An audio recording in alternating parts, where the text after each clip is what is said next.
Current situation, it's extremely hot. Well, the radiator's not doing what it's supposed to be doing. Because this half of the radiator is scorching hot. I can touch that whole f***ing side of the radiator.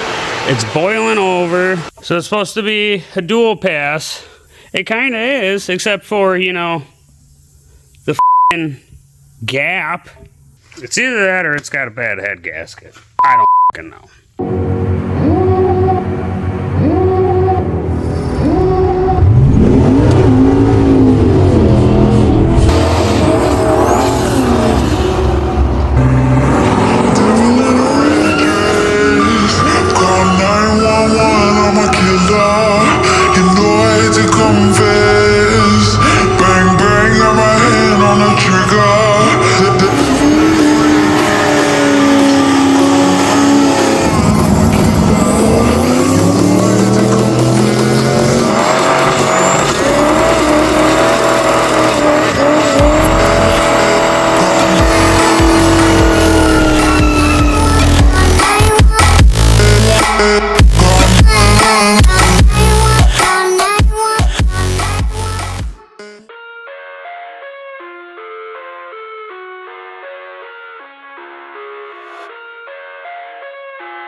I live inside my own world of make-believe. Kids screaming in the cradles, profanities. I see the world through ice covered in ink and bleach. Cross out the ones who heard my cries and watched me weep. I love everything. Fire spreading all around my room.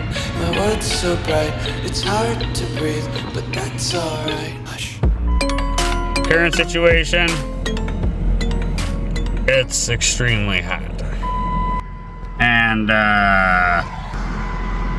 that's a relatively large hill. So we are currently in somebody's driveway. I don't know. I didn't want to try bombing up the hill with it already at 215, and you know, I got the key on so the fans are running, but we're gonna chill for a minute and hopefully let it get south of 200 and then bomb up this hill so we can get right back to 210. We're stopping at the shop on the way home to grab the radiator so I can start mocking that up. A little longer than a few minutes later. So I did it again. I made changes without bringing you guys along. Sorry. We're not done yet though. As you can see, got the much larger radiator in last night and started on the new core support. I went up and over the turbo this time and I had to clearance the new radiator a little bit. I might add that's done quite crudely, but it clears. There's no more. That's fine. And I currently don't have any cooling fans. There's my CAD for my cooling fan mounting device, and swung into the Lowe's this morning, or not Lowe's, correction, Home Depot, and picked this up. I have that bead roller for my intercooler piping. I might actually try to roll a bead, just one on either side, but I also have some flat stock that I'm going to use where it mounts both top and bottom. So this is the after work project. It is currently like 7 o'clock in the morning, so I've got to put in my, you know, daily dose of servitude, and then we can play. One debt to society later. Well, the radiator's not doing what it's supposed to be doing. Literally just got done putting the cooling fan in. My fucking keys. As you can hear, it's running. But I have a funny feeling the fucking radiator I bought that said it was a dual pass isn't. Oh my god. actually a dual pass. Because this half of the radiator is scorching hot.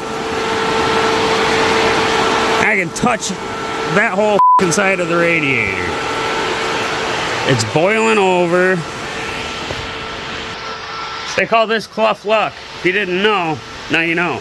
1 minute, 37 seconds later. So it's supposed to be a dual pass. And it turns out it kind of is, except for, you know, the f***ing gap between the f***ing plate that blocks the top and the bottom and the tank. What the? All the way around. It's shit. So coolant's literally just coming in the top, running right past that f***ing stupid little plate they f***ing put there, and right down to the bottom. It's either that or it's got a bad head gasket. I don't f***ing know. 1 pair of pants later. Well,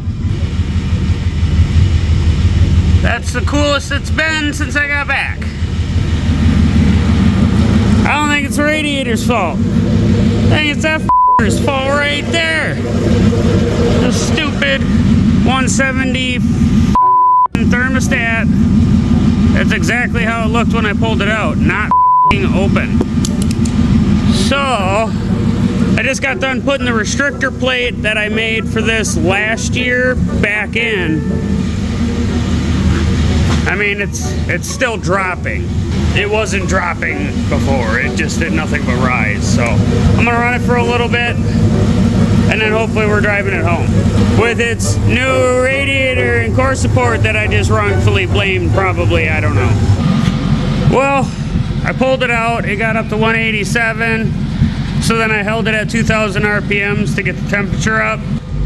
It dropped to 170. So I'm driving it home. It was most certainly the thermostat. We've been cruising. We're almost home now. The fan is actually shut off while driving. So the radiator was a success. And don't buy junk thermostats from Auto Value.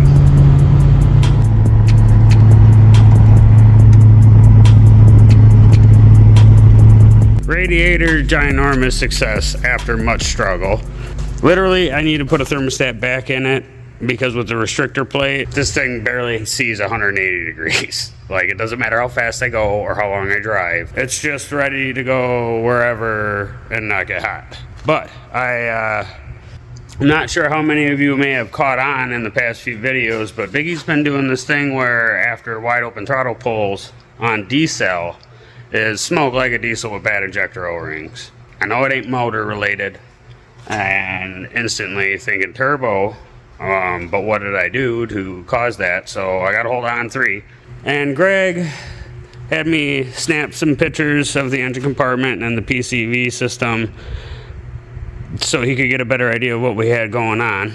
And what we had is the oil feed was, if you're looking at it like a clock, it was somewhere between like 2 and 3 o'clock over here, which put the drain off to the side. He told me rule of thumb, which is good because I don't know, because it's my first turbo car. Oil feed always should be on top. Oil drain should always be on bottom, as in 12 o'clock and 6 o'clock. Let gravity do its thing. That way the oil's got a clear path back to wherever it is you have the return going to. Ours is going to the oil pan on this. But he also told me that if we're running a high volume oil pump, which we are, that we may need to run an oil pressure regulator because journal bearing turbos are only supposed to see XYZ amount of oil pressure. I am to the point now where I need to tighten everything back up and make sure everything's tight, and then we're going to start it and make sure we got no oil leaks and drive it home. I can see